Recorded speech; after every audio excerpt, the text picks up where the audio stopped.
All right, welcome everyone. We're Semblance of Sanity. I'm Caleb. I'm Jacob. And we're here for Vigilantes, episode 11. Okay. Knuckle Duster is on the tail of Queen, and I'm kind of worried. Yeah. Bro is going to either eradicate with extreme prejudice or something else, and I'm not sure which is worse.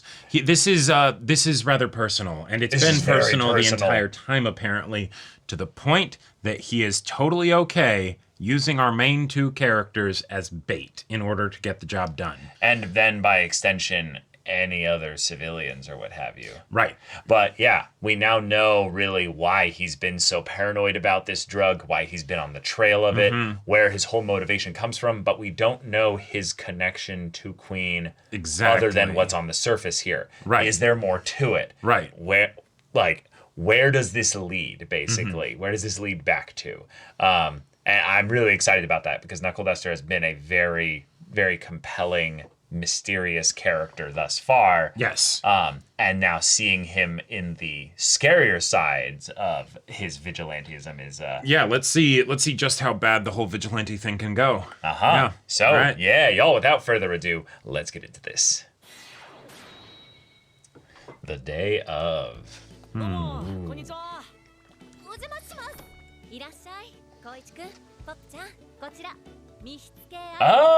a duo. Fun. All right.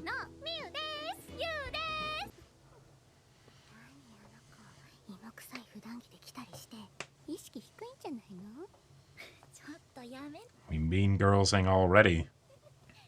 Oh. Yeah.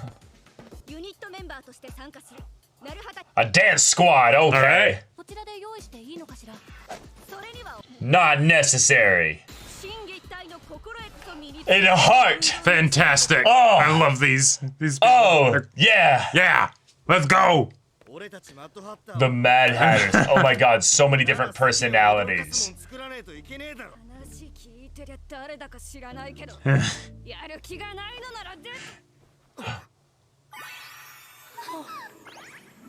Oh my god. Oh my god, Jacob!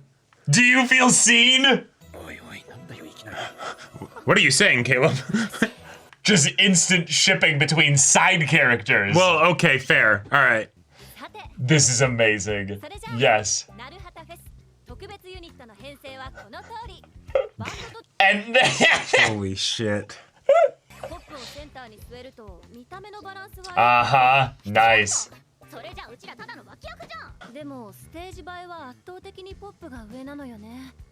Oh. That's very good corporate there. Let's put a pin in that. Yeah. Also, Popstep could theoretically be moving around with her quirk, so that could make it so it doesn't entirely feel like a backup singer's thing.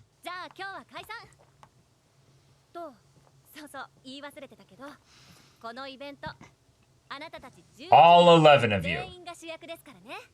Act like it. Yep. Right. I don't want to see any egos.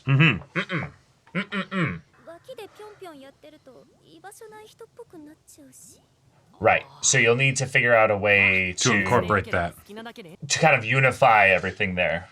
But that can be a way that you share the stage space, so... Oh my gosh. Yeah. More Genki energy. That's right! Just starting to get into it. Oh no.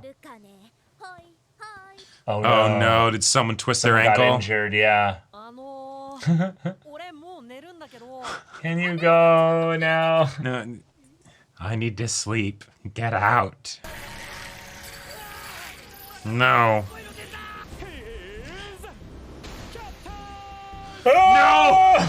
Catch it! Okay, there was a park. Okay, not too bad. An unoccupied field. Yeah. Oh my god, yes. Marketing! Incredible.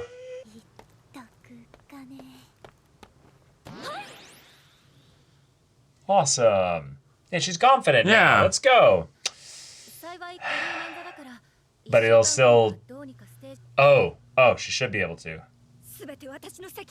Yeah, you maybe encourage us a little bit intensely, yeah.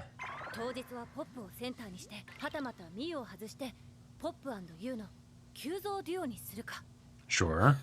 Oh, no, she really wants to do this, yeah. Okay.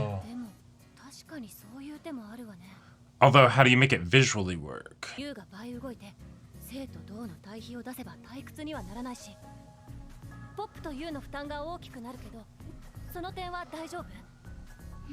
Oh, cool. Yeah, yeah. Wow. All right. She's gonna be like, you're the best. Yeah. Like, yeah, sweet.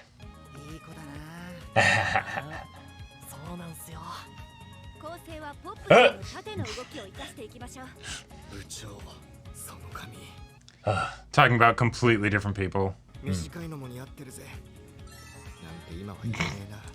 On you too. God.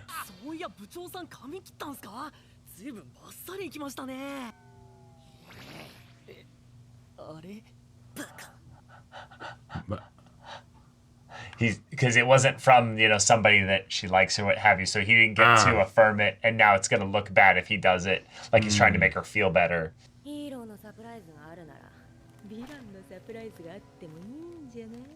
Yeah. Ew.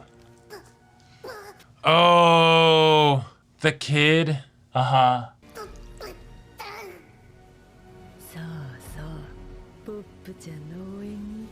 Okay. All right. Oh.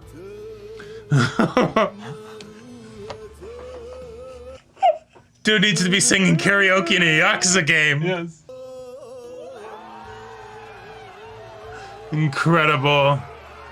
With present Mike? Yeah.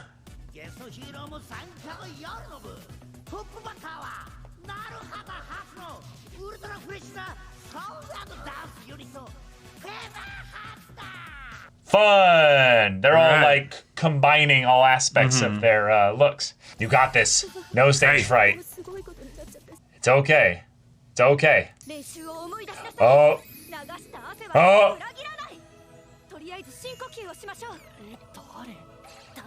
Mm-hmm. Yep.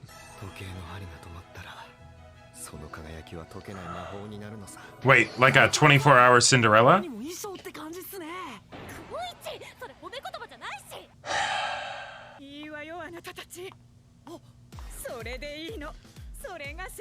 Oh. They're really bringing all the pros for this. Yeah, that's it. Did get a lot bigger. Yo, yo, yo! Good evening, midnight! Oh, evening? Midnight? Yamada urusai. No, no, no. Yamada, no. Please call me Mike. My name is Present Mike. The English. Oh my gosh.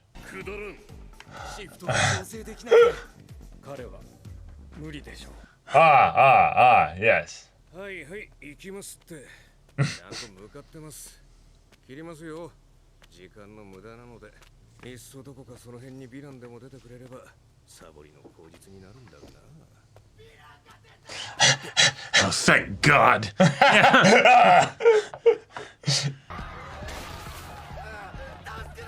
Yeah, yeah. Oh. 変形系の個性持ちかあるいは例の突発性ヴィランか Either way, it's kind of a bad rep for you. Mm-hmm. 俺はプロヒーローイレーザーヘッド Oh. 個性は暴走状態にあるようだ一時的な変形ではなくこういう体型なのか捕獲を受けた Slip, yeah. Yeah. 打撃も無効体型が変化しないなら網にかけることは可能 Oh. Oh. Well, shit. Yeah. Oh, shit. This is the perfect way to screw up an event. Mm-hmm. Citywide blackout. Or at least a local area. Yeah. crap. Okay. ハチスカ君、以前にも言ったが、そうした行動はコストに見合わない。いいじゃん別にちょっとくらい趣味に走ったってっていうかお説教とか嫌いなんですけど説教は嫌いか Oh, wait, that's not coming from my Yeah. headphones. 難しい年頃に頭ごなしが通じるわ But literally, 帰るぞ玉を okay. Yep. Oh shit. Yep. 帰るとか待ってるとか全然意味わかんないんですけど黙っていろハチ使いお前ではなくオグロ玉尾に Whoa. Oh, crap. Oh. Was it his daughter's quirk that was taken by All for One, maybe? なんだああそれって超ぬるいんですけど Oh. You sure about that? 切ればスタンガンは当てずに済ませたい何しろこいつは特別性だ Oh. Okay. 心臓が止まる Shit. So maybe the body's being controlled by the bees? Yeah. Yeah. Oh. Oh, damn. そいつらは特別性詰まってるものは薬は薬でも All right. Oh. Cool.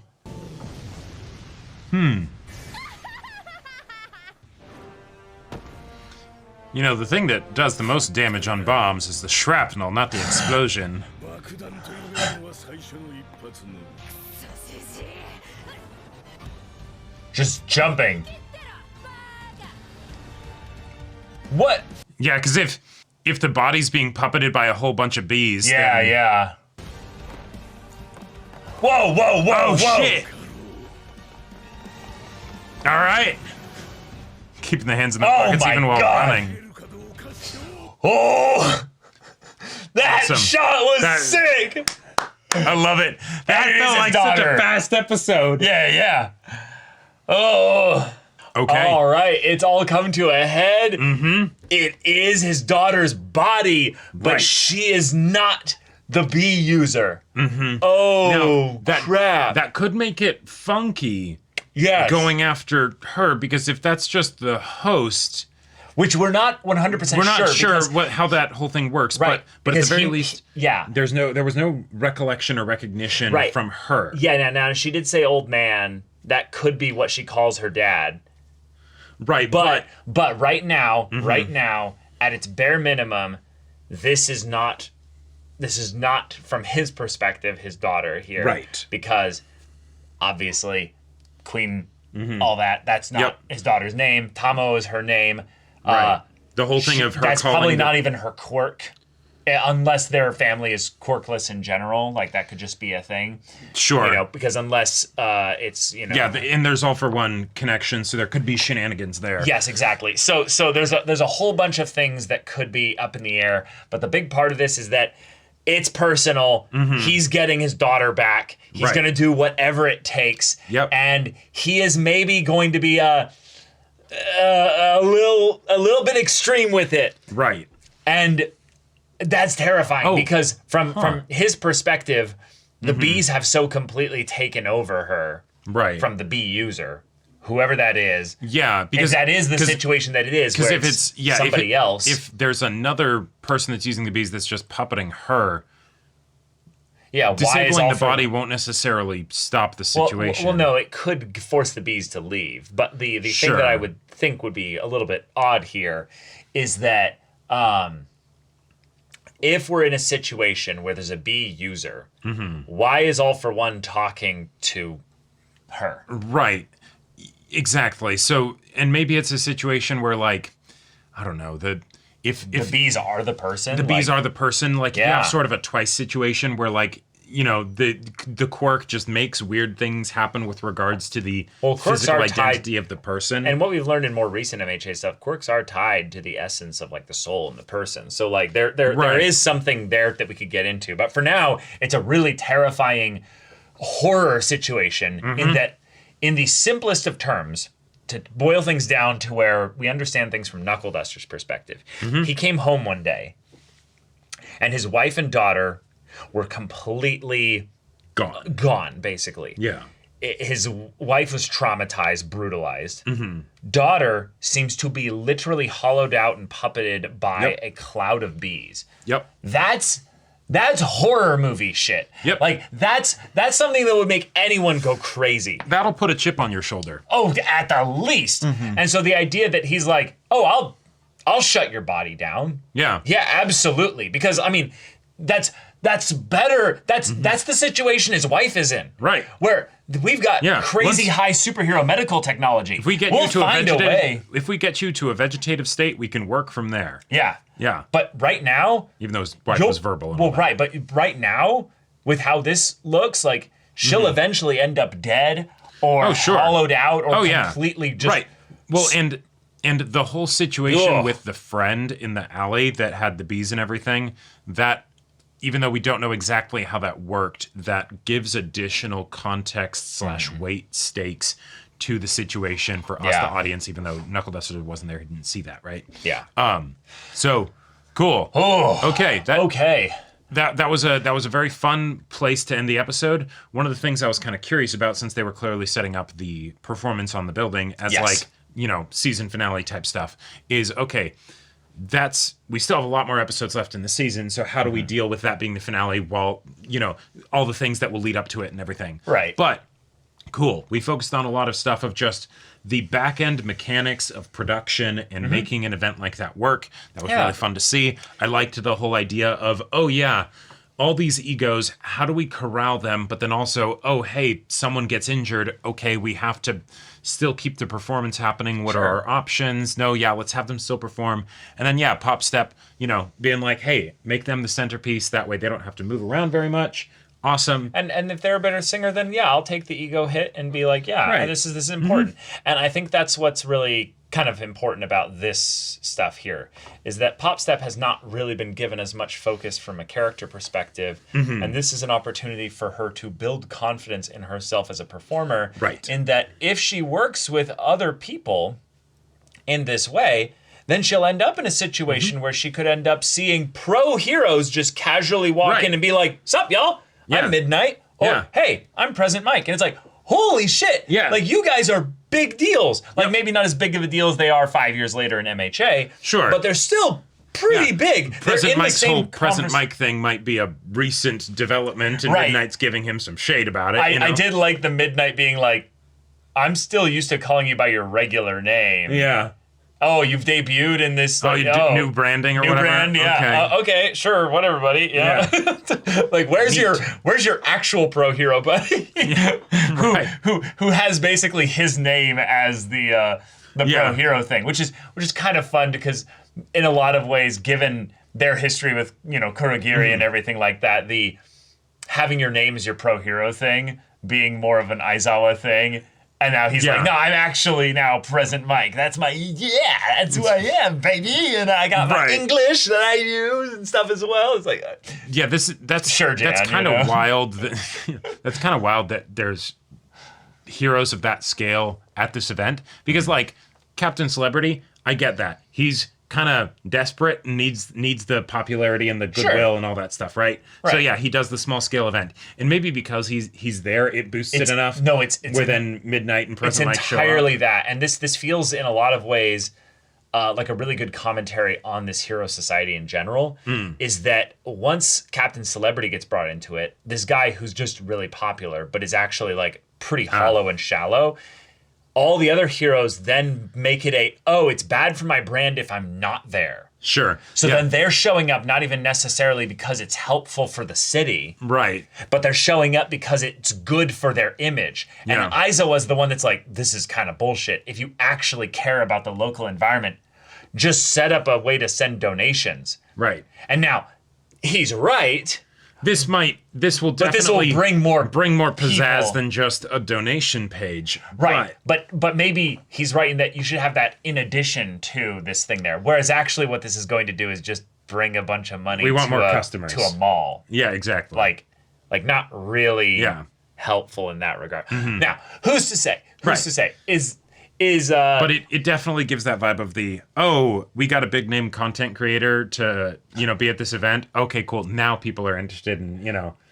Yeah. Yeah. And yeah, that's a fun thing we can get into here. But the Pop Step super fan has been juiced up even more. Yeah. And now his electric eel quirk has gone so far rampaging out that it like made him short circuit and like pass out, but blacked out like this whole area of the city. Yeah. That's a fun development because I was really thinking that it was going to be Captain Celebrity like going haywire, but it's also something that like makes sense that Queen would have, like it was established beforehand that it's like, okay, I have this person that's a target and is also an easy target because they're a little kid, you know? Right. And then it's just the, okay, cool. I keep them prepped because this is an event that I know that is coming, right? Because they're, making advertisements about it and all that stuff. Sure. Cool. Yeah, I can do a targeted attack in this way. Awesome. You might have dropped the ball a bit, but I mean, hey, that's understandable. You're like, oh, okay, cool. My thing doesn't work on this guy.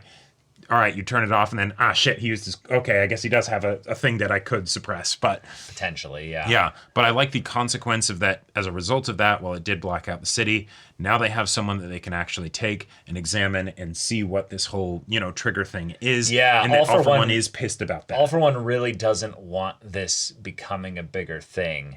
And in some ways, by what the heroes are doing becoming a bigger thing, then it potentially puts more eyes on this than would have been there originally. Right, because he's not actually after sowing mayhem, he's after information and developing this product. Right. Whereas Queen seems to be more about trying to, cause mayhem, which...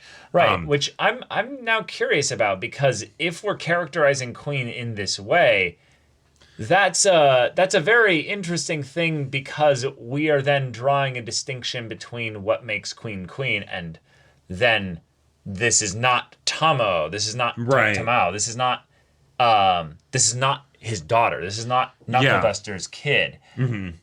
But also, it just to me feels like if this was a B user that's remotely controlling them or what have you, where are they? So what's their deal? This is a theory that I have that feels way too much reaching in order for it to be realistic, but it's kind of where my mind goes. What if it is actually his daughter and she's still in there, but she's been messed with in some way so that she doesn't recognize him, all of these things? And if I were to think of a way that could happen, if she has a quirk that like is a similar quirk that her mom had, and that's why the mom had the eye patch and things like that, and it's I think now she kind of is a swarm of bees. But then what happens if All For One basically gets access to the person and is able to muck with their quirk? Yeah. Does that muck with them as a person? Yeah, so the more and more I go down this is actually his daughter route, it's then not her quirk. That's the thing then I go into. Sure. Because he would know then that it's her quirk. That doesn't make sense. So I think it's more the thing of where this is either his daughter who ended up in a situation where then All For One put a quirk that had an identity that mucked with her identity in a lot of ways, because we have seen that All For One can pair things in addition to just the quirk there, but he can also fashion and design the quirks according to that. So that's where I think that even if this is a situation where All For One gave the quirk to the B user, that could be where, regardless of whether this is his daughter's consciousness or what have you or not, All For One's the reason why they're acting this way. Yep. And I like that. That's a fun X factor to be able to get a lot of leeway with regards to the mechanics of this. But yeah, we don't know. But we don't actually know. And I love the idea of, like, I feel like the connection of what All For One's after is very straightforward. Trigger, Nomus, Shigaraki, all that stuff. Yeah, cool. He gets away from this, like, no issue or what have you. Because, again, it's not All For One. It's just some guy. Exactly.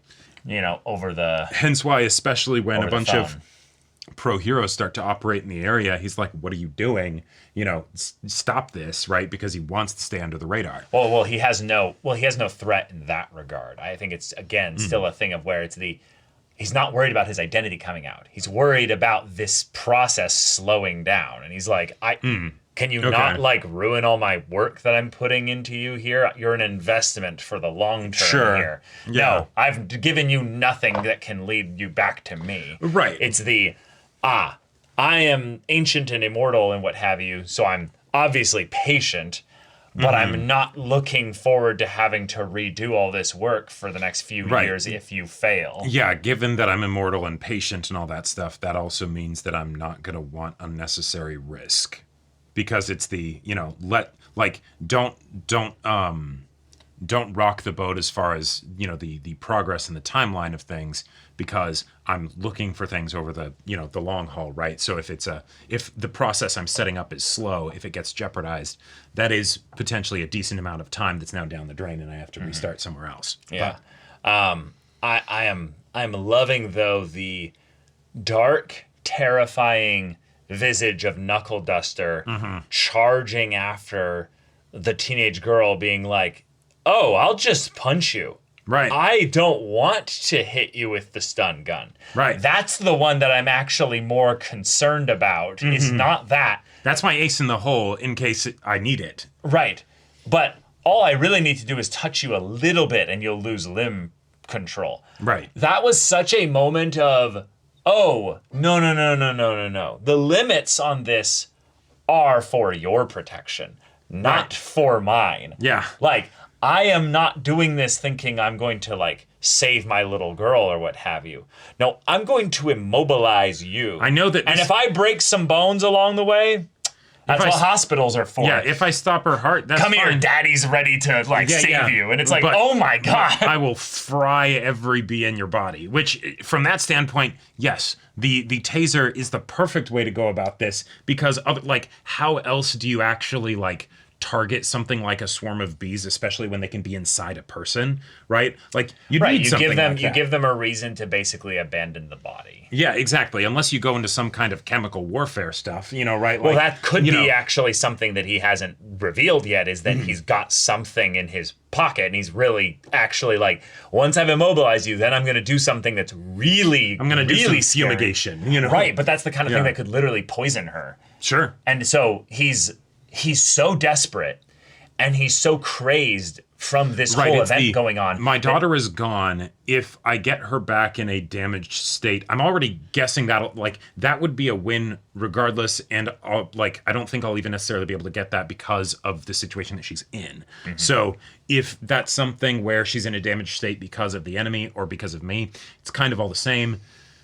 I just need to get her back. Yeah, and I think that they've struck upon something really powerful that MHA seems to do a really, really good job with, and that's that when you look at the character designs in these stories, there's usually some kind of scar, some kind of visual indicator that they've gone through some pain in the past that is tied to not just their decisions, but other characters' decisions, and usually that shapes in a lot of ways their character. Right. Now, Knuckle Duster, in a lot of ways, is somebody that we see plenty of scars. We have no idea what his past is. But now that we've gone through these last few episodes, we see, oh, it's not that he's suffered physically. He's suffered mentally. Yeah. And it's the physical scars. His daughter is the one that has the physical scars. And it's the, oh, no, you've been taken completely advantage of. Whether this is something where Knuckle Duster is deluded or he's bang on correct with exactly the situation that's going on here. And he is visualizing his daughter, and that is motivating him as he's punching his daughter's body to keep going. And that's a powerful storytelling mechanism there. And the thing that's so unfortunate about this, one of the things that's unfortunate about this, is that if he was able to get help from the heroes in this matter, this would be over instantly. If Midnight was just there, she just, boom, some gas in the air. Dar falls asleep. Done. If again, this is a full thing of just body conscious. Sure. Because again, the bees are picking up the body and so allowing her to be able to death. Yeah. And allowing her to be able to make these jumps and falls and what have you, and have no damage. No, that's a good point. So even if that would she at was least be good information to have, right? And it would probably be something where you would get less speed out of a body like Yeah, or this if it fine-tuned wasn't control. running, you know. Right, because they're able to, yeah, exactly. The fact that the body is actually moving and running and walking and things like that, when it's not a matter of staying in, like, hidden in plain sight. Right, because it would probably do damage to the body if they were lifting it up just fully and just... Yeah, right. There's some benefit that you get from not just having the body, you know, hover around, you know, right? So you take that out. The more desperate the B user gets, the more likely to be willing to do that, and also be willing to potentially threaten Knuckle Duster with harm to his daughter. Sure. Which we haven't even gotten into that. The idea that the B user, because I don't know which way they're going to take this, has been doing this to many people. So at the very least, he's doing this in the heroic sense of, it's okay, daughter. I'm going to make sure you don't have to hurt anybody else ever again. Right. Even if you're not fully conscious and aware that you're doing this, I'll stop you. Okay. Right. Yep. On the other hand, then it's you are being harmed actively with every day that this goes on. Right, and so I need to stop it as soon as possible, even if that results in me doing a little bit of or maybe a decent amount of direct harm to you. Yeah. It's going to be worth it. There's a fun look at this from the Vigilantes' perspective, that this is such an ethics villain problem, in that usually the villain does the thing where they hold the person that's the innocent civilian over the cliff or the tall place and is like, choose, you know? Right, do you go for me or do you let the civilian die? Well, and what's interesting here is that normally what I would think would be the issue in this vigilante situation would not actually be the safety of his daughter, but it would be the safety of all the civilians as he goes after his daughter. Right. Because if Knuckle Duster was not the parent of this child, right, this would be the nightmare situation for any parent, because this person effectively is weighing the, you know, sanctity of your daughter's body as being, you know, a worthy sacrifice, basically, in order to stop this threat. To save the many, Right, in order to save the many. Totally. You know, and so in any of those situations, that'd be exactly where you'd be like, this person needs to be stopped. There needs to be they would need to be cetera. stopped, but then you wouldn't actually just send anybody after them. You would literally say, heroes, you have hundreds of people that you could send for them. Send somebody or a team of somebody that specifically counters this quirk setup. Right. And they'd be like, perfect. Give us, 2 days and we'll assemble a team of like 5 heroes that all of them hard counter. Right. And this thing exactly would be solved. We don't know why that's not happening. Yep. We don't know whether or not Knuckle Duster did contact the heroes. I would assume on some level he probably tried. Maybe this was a situation where it was really hard for them to also know exactly what it was that happened, because bees and a body. That's not exactly so many going to logic leave. leaps that would be really hard for a regular person to understand how this actually worked or happened. But this is also a world of quirks, so the idea Totally, that but there's still. like if anything, still. there'd be so many issues probably where it's the people can just say there was a quirk that did this specific thing, and that's potentially a very reasonable thing to say. Oh, totally. You know? And the wife is right there, and they probably investigated and were like, okay, if they did, then they would deduce, okay, yeah, something crazy happened to her body. You say it was bees or something. Okay, well that's going to be hot. We'll open a file and you know, but if it's an all for one quirk, then they look through the registry and there's nobody in the nation with a quirk registered like that. Well, and that's where or maybe there was, and they died like 60 years ago. So like that's kind of where there's the part of me that thinks he might have had a past with All for One, even though I feel like the sniff test says that doesn't work on the details. No. But that, there's some extra reason why he's not getting helped by the heroes. Right. And I think it might be at its simplest level that he went straight to vigilantism. He's like, I went to the cops. They said they would pass this along. Maybe there was a hero that's like, we don't know. They did their thing of, we'll open a file, but they weren't properly prioritizing it or whatever. Or they're working on it, and it's just taking a long time. Sure. Yeah. They're looking for a young girl Well, but the thing is, if he knows that they're working on it, but it's taking a long time, he could theoretically be anonymously giving them, or remotely be giving them updates of the things that he's doing. And while they wouldn't condone it, and they'd try and stop him if they caught him, as long as they don't catch him, fantastic. He's potentially giving them leads for the case, right? If that's actually their priority, then he could still help them. So in doing this, and they could help him. Yeah, my thought basically is that if he told them it was a pretty like something stonewalled it in a lot of ways, or he didn't tell them at all. He's very scared, very desperate, and he's going after. Right. Like the thing that comes to mind for me is that he's like, oh, because of how the law works, my daughter would actually be liable for any of the things that she is made to do as a result of this other quirk. And so I need to make sure that no one knows who it is and that it's my daughter, so that way when I rescue her, it's, oh no, she was a victim of this whole thing. That leads me to believe more so that the quirk is his daughter's then. Because then it's a thing of where he's deluded thinking that, there's a B user, when actually, no, it's just her. Right, or her quirk's been messed with, someone's doing something, right? And so it's the way to long-term protect my daughter is to do this by myself, and that's where it goes into the shady territory of vigilantism, because then it's even if she is hurting people along the way, I don't care, because this will keep my daughter out of prison once I stop her. Maybe. But even then, I feel like, there's a quirk-based society, there'd be a lot of ways to handle weird situations. Yeah. I'm really excited to see if this is something where he's the one in the wrong, and we have to get into some of the details of that beyond just he is trying to physically harm his daughter's body. But it really did seem like she didn't recognize him. Not like you're not my dad anymore kind of a thing. Well, no, she never mentioned dad. No, yeah, exactly. It's I do not know who you are. Yeah. Well, she never said I don't know who you are. I don't believe that. No, I don't know. No, right. But that is the implication from how the dialogue went, right? Yeah. Yeah.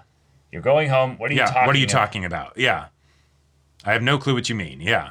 Oh, well, yeah, that could have been a way to taunt him. But yes, that would imply that she doesn't know what. Right. Like there'd be more pointed specific barbs if, if she was aware, right? Yeah. And then I'm speaking to my daughter, and then kind of goes like, Now, I don't know if she says anything here. She says, I'm speaking to my daughter. She just kind of smiles and laughs. Oh, just laughs. Right. Oh, my God. And he's like, oh, so that's why you're armed. Gotcha. Yeah, so no, this is a very clear, just... different situation. Yeah, a B user that's taken over her body. And it's that simple. God, bees and bugs of any kind like this being used in that method is just so gross. It's so creepy. But yeah, this was probably the scariest that Knuckle Duster has ever looked, but also the coolest in that when he has his moment of oh, so that's your game. Well, I'll play it. And the animation on his mouth and his the shading and all of that. It was fantastic. That was so cool. Another thing that I was thinking about, given that Queen has the ability to make quirk users rampage, the fact that he doesn't have a quirk is also kind of perfect. Oh, sure. Because while it could theoretically make him go a bit crazy, he's already a bit crazy. There maybe it's something where that kind of stuff wouldn't have as much of an effect on him because it doesn't have that biological thing to latch onto. Sure. But all right, y'all, thank you so much for watching this episode's reaction and discussion. If you want to see the next episode's reaction and discussion right now, though, go check out the link in the description below for our Patreon. You get on early access there. You can watch full-length timer reactions there, and all this comes with Discord access, so you can chat with us in the community there about this show, about anime in general. Also, be sure to check out our Twitch channel, see if anything that interests you. We'll see you there. But until then, we're Semblance of Sanity. I'm Caleb. I'm Jacob. And we'll see you all next time.